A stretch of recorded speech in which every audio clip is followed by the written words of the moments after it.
It started with a single sentence, one that tore through Hollywood like a lightning strike. During a casual talk show appearance, Dakota Johnson leaned back in her chair, smiled slightly, and said, "She's not really qualified to be with someone like Jamie." The host laughed awkwardly, thinking it was a joke. But the world didn't. Within minutes, social media exploded. #Dakota vs Amelia was everywhere. For years, Dakota had kept her distance from any question about Jamie Dornan's marriage.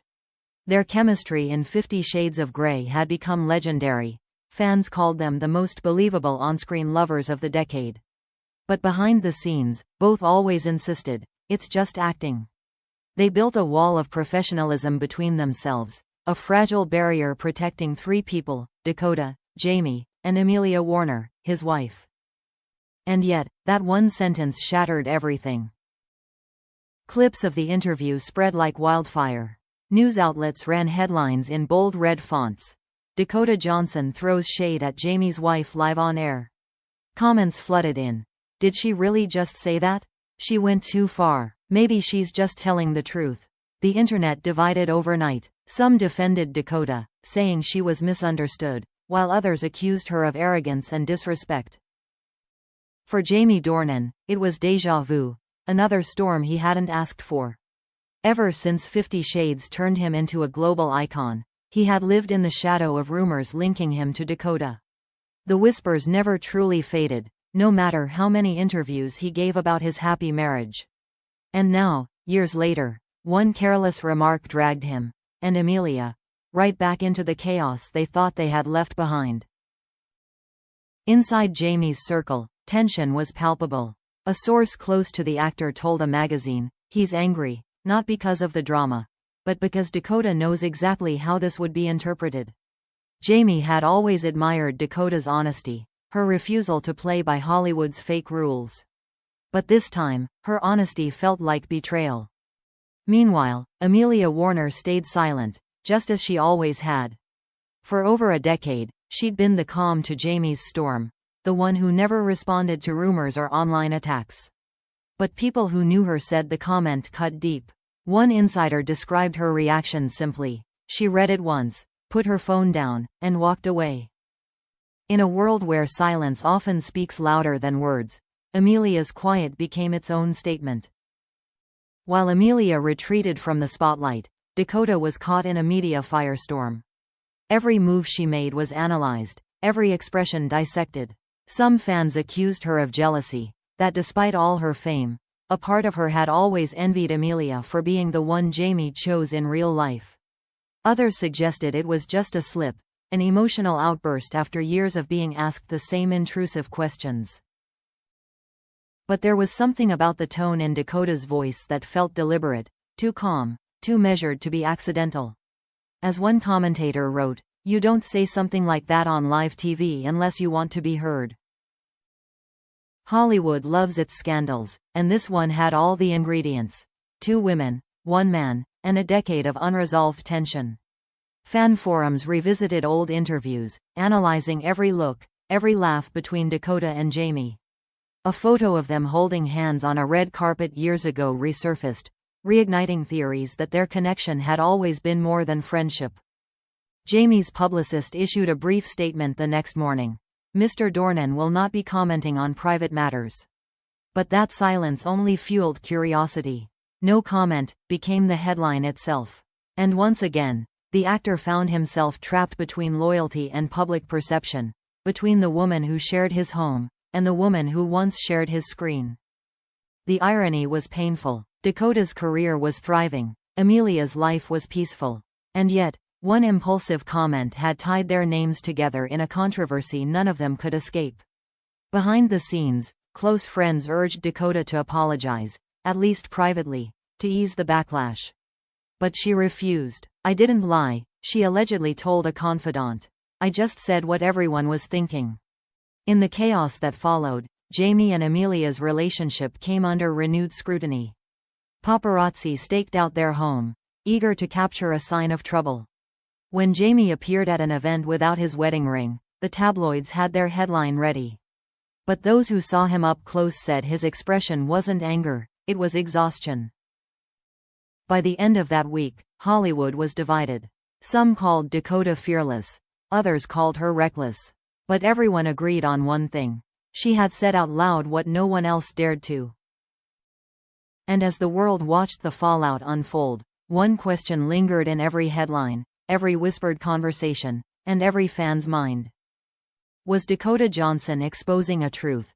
Or starting a war she couldn't control? The storm didn't calm down. It only grew louder. For days, Dakota Johnson's name dominated every headline, every trending tag, every gossip feed in the digital world. "She's not qualified" became the phrase of the week, quoted, parodied, dissected, and replayed millions of times. And yet, Dakota said nothing. No apology, no clarification, just silence, and silence, in Hollywood, is never neutral. Behind closed doors, Jamie Dornan was furious. Friends said he felt blindsided and disappointed. For years, he had defended Dakota whenever the press tried to stir up rumors between them. He always said the same thing: "She's like family to me." But now, the woman he'd once called his closest on-screen partner had dragged his real family into the flames. At first, Jamie tried to downplay it. He refused interviews, hoping the internet would move on. But it didn't. Journalists began showing up outside his home, calling out Amelia's name, asking how she felt about being called unqualified. That word, unqualified, became a weapon.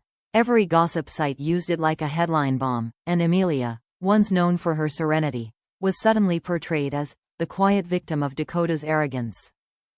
Amelia's friends say she didn't cry, not once. She simply turned off her phone and focused on her children. But inside, she was shaken. One close source revealed that she asked Jamie just one question: "Why didn't she respect our family?" Jamie didn't have an answer. Maybe he didn't know how to give one. Meanwhile, Dakota faced her own kind of reckoning. Publicists called, urging her to make a statement. Some of her upcoming brand campaigns were paused, waiting for the storm to pass. The talk show that aired her interview released an official note, insisting they hadn't intended to create unnecessary tension. But it was too late. The damage was done. Then, something unexpected happened. A journalist from Vanity Scene published an exclusive. According to insiders, Dakota's remark wasn't random at all. It was personal. The report claimed that during the filming of the 50 Shades trilogy, Dakota had often felt overshadowed by Amelia. Jamie talked about his wife constantly, one crew member shared. Even during long shoots, he'd check in on her. It made Dakota feel like she was competing with someone who wasn't even on set. The revelation changed everything. Suddenly, the internet had a new theory. Dakota's words were not arrogance, but pain. A reflection of unresolved feelings buried under years of professionalism. As one viral post put it, maybe she wasn't insulting Amelia. Maybe she was just confessing what hurt her. Still, for Jamie, that interpretation didn't matter. The chaos had already reached his doorstep. He was tired of speculation, of defending his marriage, of being the man trapped between two women the world refused to separate. During a quiet press junket for his new film, a journalist dared to ask the question everyone wanted answered: "Jamie, do you think Dakota was wrong to say what she did?" He paused for a long time before replying softly: "I think sometimes people speak from a place of emotion, not intention. But words have consequences, even when we don't mean harm." That one quote spread almost as fast as Dakota's original remark. It was elegant, diplomatic, and deeply sad. Fans could sense that behind Jamie's calm tone was exhaustion, maybe even heartbreak. As the weeks went on, Dakota began to feel the weight of her silence. During a charity event in Los Angeles, when a reporter shouted Amelia's name, she froze for a second before walking away. Later that night, she was seen leaving early, visibly shaken. "She's realizing the fire she lit is now burning her too," said one observer. Amelia, on the other hand, refused to play the victim. When asked by a friend if she'd ever respond, she simply smiled and said, "No need. The world already knows who I am." It was the kind of quiet strength that wins hearts without a single word. Her grace became her shield. But Hollywood has a short memory. Within a month, new scandals stole the spotlight, yet the tension among the trio remained. Behind every photo, every polite smile, there lingered something unsaid. The fracture was invisible, but permanent. Privately, Jamie and Dakota eventually met. No cameras, no PR teams. Just two people who had once trusted each other completely. Those who know about that meeting say Dakota cried, not because of guilt, but because she finally understood what she had lost. Jamie didn't yell, he just said, "You crossed a line you can't uncross." That night marked the end of whatever friendship they once had. Today, Dakota moves forward, her career still strong but her image slightly tainted by one impulsive comment. Jamie and Amelia remain together, stronger but more guarded than ever. The storm passed, but the scars it left, both public and private, will take much longer to fade. And as time goes on, people may forget the quote, the hashtag, the headlines. But those who watched it unfold will always remember that moment when one sentence, "She's not qualified," turned admiration into outrage, friendship into distance, and silence into the loudest sound in Hollywood.